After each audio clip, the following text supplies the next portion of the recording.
Good morning students. आज हम पढ़ेंगे ऑक्सीकरण अवस्था को निकालने के नियम। देखो हमने देखा था ऑक्सीकरण अवस्था निकालने का फर्स्ट नियम क्या होता है, यदि वो प्रारंभिक अवस्था में है, प्रारंभिक अवस्था में या मूल अवस्था में, जैसे मैं एग्जांपल देता हूं आपको, H2 हाइड्रोजन है, क्लोरीन है, ब्रोमीन Br2 है। इस प्रकार यदि आपके पास प्रारंभिक अवस्था में तत्व उपस्थित है तो उनकी ऑक्सीकरण अवस्था क्या होती है, ऑक्सीकरण अवस्था, ऑक्सीकरण अवस्था क्या होगा, जीरो होगी। क्या होगी, जीरो, यदि वो प्रारंभिक अवस्था में प्रेजेंट है। तो मैं दूसरे की बात करूं, प्रथम वर्ग, प्रथम वर्ग कौन कौन आते हैं आपके प्रथम वर्ग में, आपने लिखा था हे लीना की रब से फरियाद, ये सभी आपके प्रथम वर्ग में आते हैं। प्रथम वर्ग में आने वाले सभी तत्वों की ऑक्सीकरण अवस्था कितनी होती है, +1।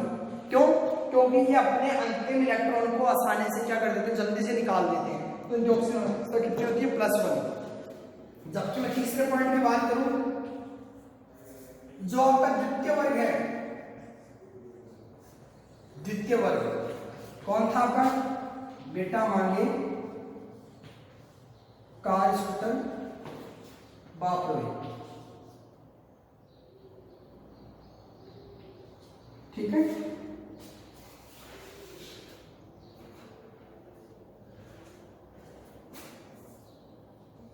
ठीक है, तो ये जितने भी आपके तत्व होते हैं क्या होते हैं, इनकी ऑक्सीकरण अवस्था होती है +2। क्या होती है, +2। क्यों, क्योंकि आसानी से क्या करते हैं, बाहर वाले जो इलेक्ट्रॉन दोनों को क्या कर देते हैं, जल्दी से निकाल देते हैं। तो इनकी ऑक्सीकरण अवस्था कितनी होती है, +2। जबकि मैं तीसरे पॉइंट की बात करूं, आपके हाइड्रोजन होता है, हाइड्रोजन, हाइड्रोजन आपको दो ऑक्सीकरण अवस्था प्रदर्शित करता है, एक तो +1 और एक -1। एक क्या करता है, +1, एक -1। ये यहाँ पे अधातु के साथ बंध बनाता तब मिलती है आपको +1, जबकि ये धातु के साथ, जैसे मैं एग्जांपल देता हूं आपको, H2O, ठीक है। H2O में क्या होगा, देखो आपने इस प्रकार लिखी, तो इस पे -1 आएगा, तो इसमें क्या आएगा, +1। तो ये कैसे अवस्था करता है, +1 शो करता है जब आपके पास अधातु उपस्थित हो। जबकि पास मैं धातु की बात करूं यहाँ पे, तो धातु की बात करें तो देखिए यहाँ पे MgH2, MgH2, जैसे इसको समझे तो MgHH, इस पे +1 आएगा, इस पे -1, फिर इस पे +1 आएगा, -1। क्यों, क्योंकि ये इससे ज्यादा अधिक क्या होते हैं, जो धनात्मक होते हैं। तो इसके बाद क्या होता है, +1 के साथ जाते हैं, फिर -1। तो यहाँ पे -1 हाइड्रोजन क्या करता है, ऑक्सीकरण अवस्था प्रदर्शित करता है। जबकि अमूमन हम क्या देखते हैं, हाइड्रोजन के पास कैसे होती है ऑक्सीकरण अवस्था, +1, उस पर आवेश कैसा होता है, +1। जबकि ये -1 भी करता है जब किसके साथ जुड़ा हो, धातु के साथ जुड़ा। क्योंकि हमने पढ़ा था ऑक्सीकरण अवस्था क्या होती है, बंधित परमाणुओं पर उपस्थित आवेश को हम क्या कहते हैं, ऑक्सीकरण अवस्था कहते हैं। ये हम पढ़ रहे हैं, 3 पॉइंट्स या 4 पॉइंट्स डिस्क्राइब करनी है, फिर आगे चलते हैं 5 पॉइंट्स की तरफ। ऑक्सीजन,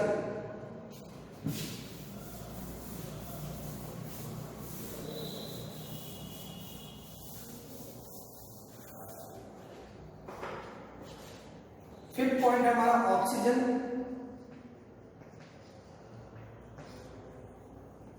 देखो ऑक्सीजन अमूमन तो -2 से होती कितनी है, इसकी -2 से +2 तक ऑक्सीजन अवस्था शो करता है।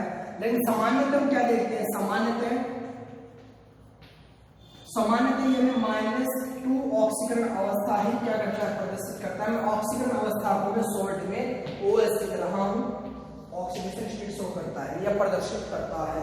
जैसे मैं एग्जांपल देता हूं आपको, उदाहरण देता हूं K1O4, K2Cr2O7, ये आपके सभी में क्या होता है, -2 ऑक्सीकरण अवस्था प्रदर्शित करता है। ठीक है, आगे देखिए,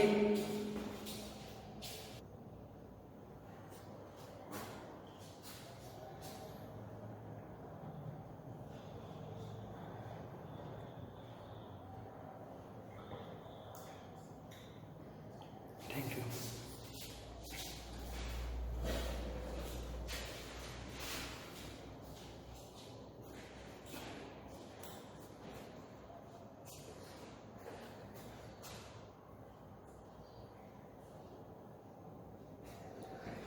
हमने देखा कि फ्लोरीन क्या करता है, -1 ऑक्सीकरण अवस्था प्रदर्शित करता है। जैसे एग्जांपल हमने क्या दिया था, OF2, यहाँ पे हमने देखा FOF।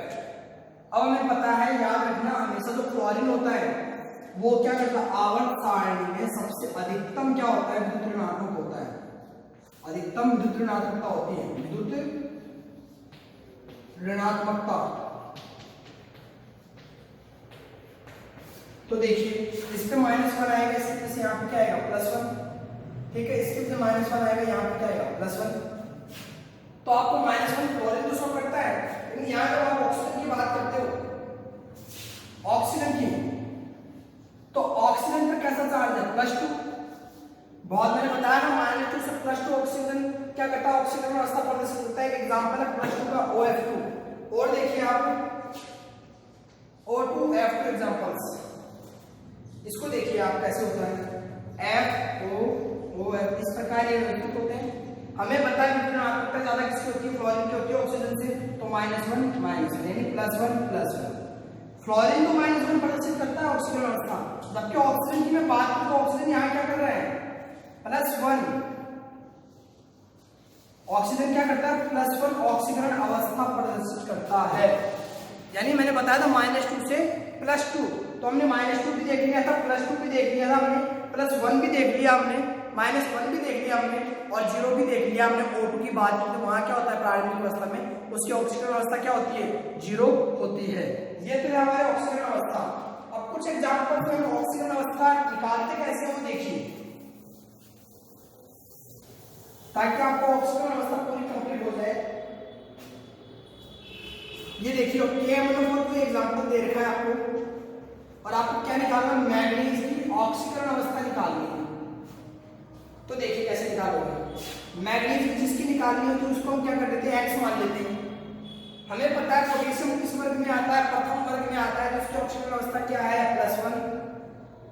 ऑक्सीजन की हम जानते हैं सामान्यतः कितनी होती है, जनरली हम बात करते हैं तो -2। यहाँ 4 एटम ऑक्सीजन के तो कितना हो जाएगा, -8, यानी +1 X -8। बात करें तो X कितना है, -7, कट जाएगा +1, तो यहाँ पे X बराबर क्या आ गया, +7। यानी मैग्नीज क्या करता है, +7 ऑक्सीकरण अवस्था शो करता है।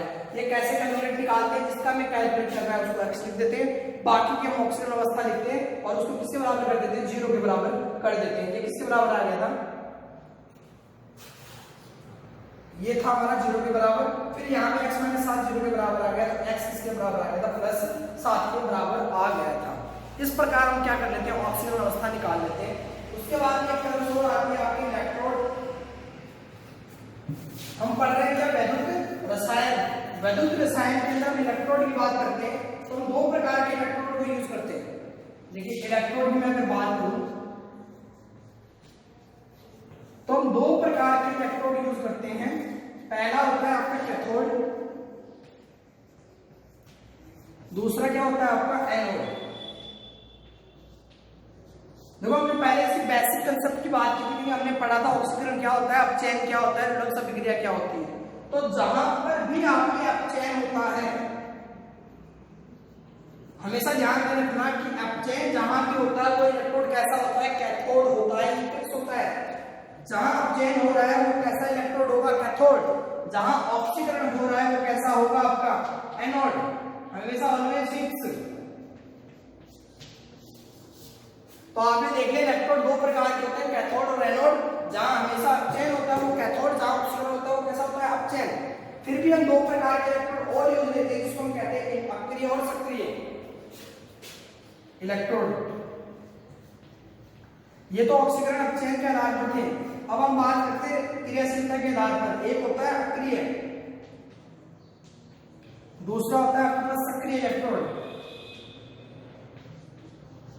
देखो अक्रिय इलेक्ट्रोड का मतलब ये होता है वो किसी भी प्रकार की रासायनिक प्रतिक्रिया नहीं करता हो, तो वो कैसे होते हैं, अक्रिय। ऐसे इलेक्ट्रोड जो सेल में हो रहे, लिख सकते हो आप ऐसे इलेक्ट्रोड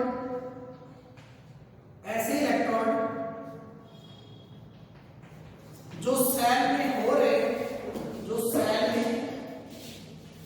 हो रहे, रासायनिक परिवर्तन में भाग नहीं लेते, रासायनिक परिवर्तन में भाग नहीं लेते, वो क्या कहलाते कहलाते हैं, अक्रिय इलेक्ट्रोड कहलाते हैं। उदाहरण देता हूं, इसके उदाहरण होंगे आपके पास प्लेटिनम और ग्रेफाइट। क्या हो जाएगा? ग्रेफाइट। ये उदाहरण हो गए आपके अक्रिय इलेक्ट्रोड के।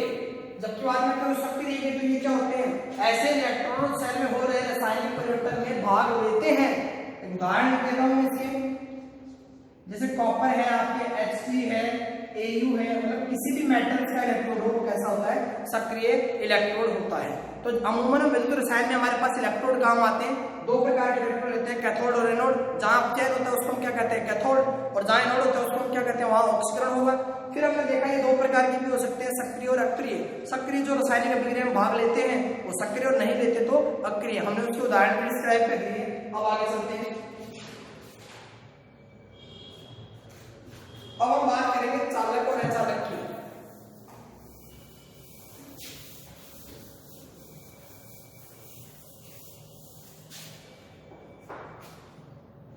देखो, प्रत्येक विद्युत चालक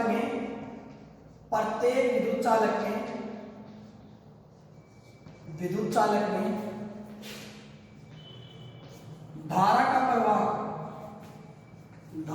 प्रवाह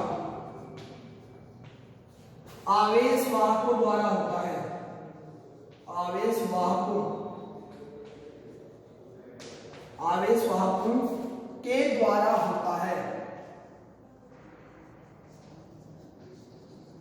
आवेश वाहकों के द्वारा होता है। अब देखिए, जो ये आवेश वाहक होते हैं, आवेश वाहकों को एक स्थान से दूसरे स्थान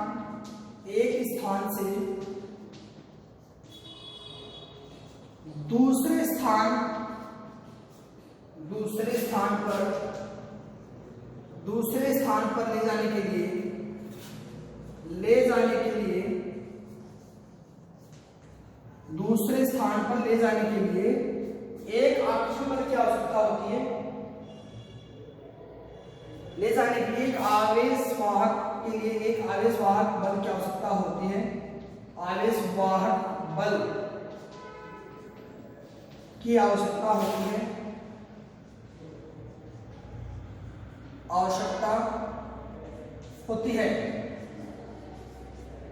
उससे क्या कहते हैं हम? जिसे विद्युत वाहक बल कहते हैं। क्या कहते हैं? जिसे विद्युत वाहक बल कहते हैं।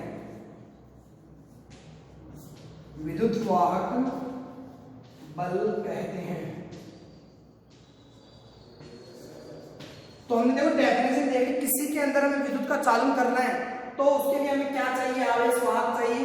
और आवेश वाहक को एक जगह से दूसरी जगह ले जाने के लिए हमें बल की आवश्यकता होती है, उसको हम क्या कहते हैं? विद्युत वाहक बल। फिर हम बात करते हैं सबसे पहले इसकी चालक की। सबसे पहले हम बात करेंगे चालक।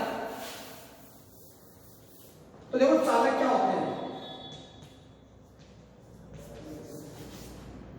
चालक की अगर मैं बात करूं तो चालक हमेशा क्या होते हैं? जो अपने अंदर से विद्युत धारा को प्रवाहित होने दे या गुजर जाती है उसको हम क्या कहते हैं? चालक कहते हैं। जैसे मैं डेफिनेशन लिखता हूं यहाँ पे, वे पदार्थ जिसमें विद्युत धारा गुजर सकती है, वे पदार्थ जिससे या जिसमें विद्युत धारा गुजर सकती है, विद्युत धारा गुजर सकती है, क्या कहलाते हैं? वे पदार्थ चालक पदार्थ कहलाते हैं। जबकि मैं अचालक की बात करूं तो क्या होगा? वे पदार्थ जिसमें विद्युत धारा गुजर नहीं सकती, यानी इसमें क्या नहीं होता? धारा का प्रवाह नहीं होता, वो पदार्थ क्या कहलाते हैं? अचालक कहलाते हैं। फिर आगे देखिए, इनके उदाहरण की मैं बात कर लेता हूं। उदाहरण देखिए आप इसके, रबड़, प्लास्टिक, लकड़ी, कांच, ये तो किसके उदाहरण है? अचालक की। जब किसकी बात करूं मैं? चांदी, लोहा, कॉपर, यानी सभी धातु किसमें आ जाती है? चालक में लगभग आ जाती है, एक्सेट्रा। ये थे इनके उदाहरण चालक और अचालक के। आगे देखिए,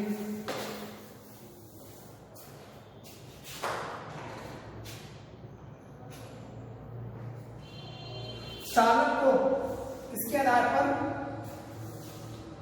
आवेश वाहक के आधार पर, आवेश वाहक के आधार पर दो भागों में बांटा जाता है।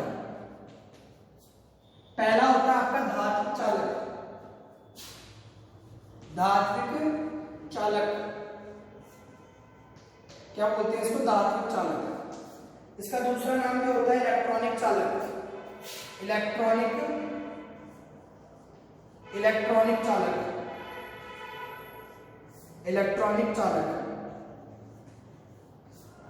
सेकंड की अगर मैं बात करूं, दूसरा क्या होता है, वैद्युत अपघटनी चालक, वैद्युत अपघटनी चालक। इसका हम दूसरा नाम देते हैं आयनिक चालक, आयनिक चालक। तो देखिए चालक आवेश वाहक के आधार पर दो भागों में बांटे जाते हैं, धात्विक चालक, वैद्युत अपघटनी चालक। इसको हम आयनिक चालक भी बोलते हैं, और जबकि धात्विक चालक को हम क्या बोलते हैं, इलेक्ट्रॉनिक चालक भी बोलते हैं। अब आगे देखिए,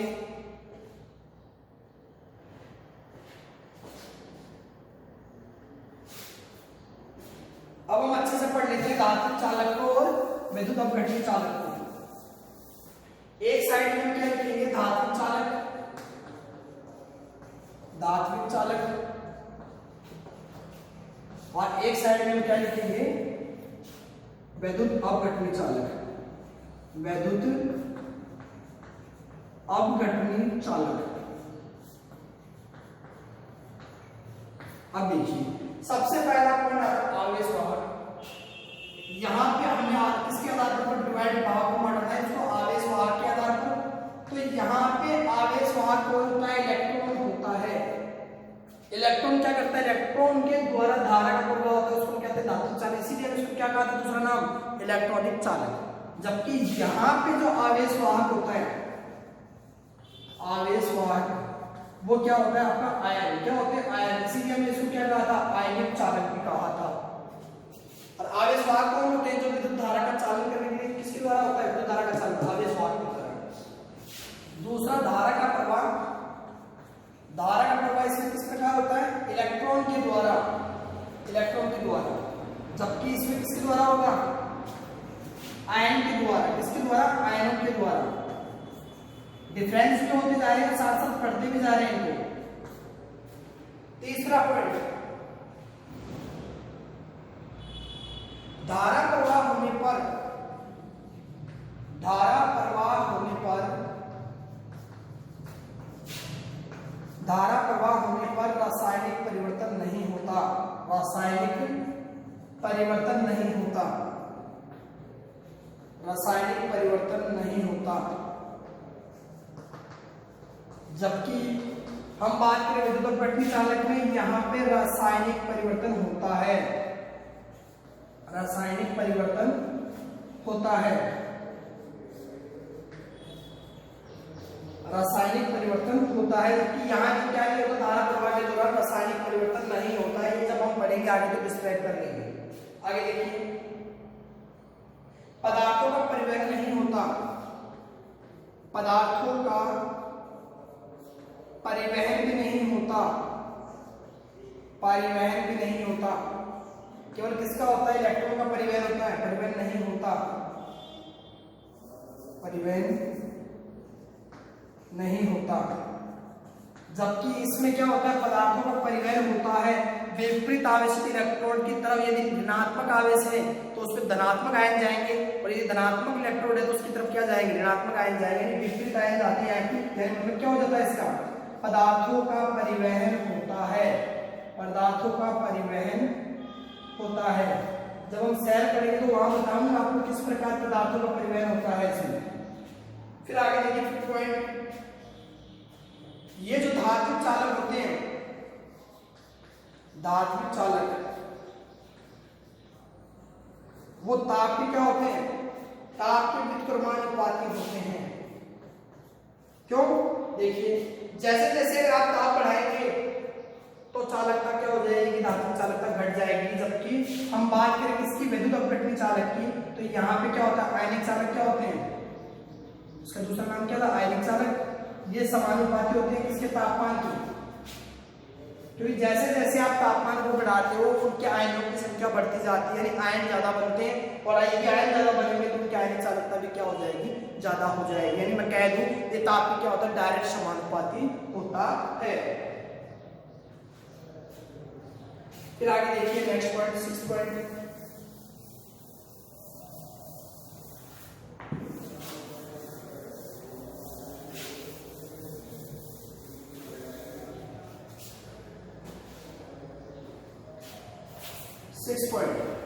ओम का नियम, ओम का नियम धात्विक चालकों पर लागू होता है, और यहाँ पे फैराडे का नियम, ये हम पढ़ेंगे आगे, फैराडे का नियम वगैरह लागू नहीं होता, लागू नहीं होता। जबकि बात करें इसमें आयनिक चालक में, तो यहाँ पे ओम का नियम भी लागू होता है, जबकि फैराडे का नियम भी क्या होता है, लागू होता है। लास्ट हम बात कर रहे हैं उदाहरण की। उदाहरण, यहाँ पे आपकी जितनी भी धातु हो सभी कैसे भी धातु चालक होंगी, या फिर मैं लिख देता हूं मिश्र धातु। मिश्र धातु में भी क्या होंगी, आपके धात्विक चालकता प्रदर्शित करेगी। और सबसे अच्छी बात, ग्रेफाइट भी क्या होता है, धात्विक चालक होता है, ग्रेफाइट, ये ध्यान में रखना। जबकि बात करें इसके उदाहरण की, किसकी आयनिक चालकता होगी, तो देखिए एसिड बेस और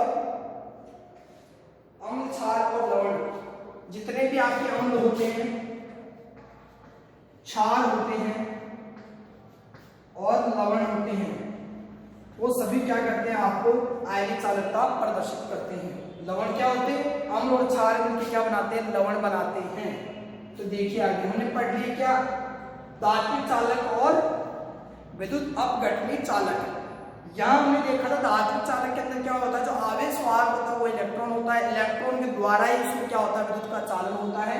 और आगे हमने देखा इसमें फैराडे का नियम तो लागू नहीं होता, लेकिन जबकि ओम का नियम क्या होता है, लागू होता है। ये ताप के क्या होता है, व्युत्क्रमानुपाती होते हैं, जैसे जैसे ताप बढ़ती जाती है इनकी विद्युत चालकता क्या होती जाती है, घटती जाती है। इसमें पदार्थों का परिवहन नहीं होता है और ये रासायनिक अभिक्रिया में भाग नहीं लेते हैं, जबकि यहाँ पे हम बात करें तो रासायनिक अभिक्रिया में भाग भी लेते हैं और पदार्थों का परिवहन भी होता है।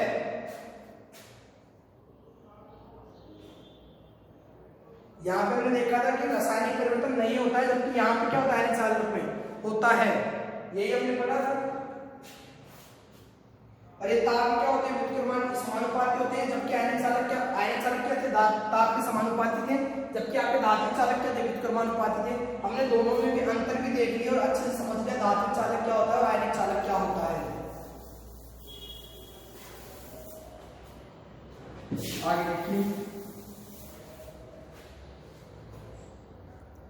आज हमने पढ़ लिया क्या, चालक, अचालक, धात्विक चालक और आयनिक चालक। बाकी हम करेंगे नेक्स्ट क्लास में। आज के लिए इतना ही, थैंक यू।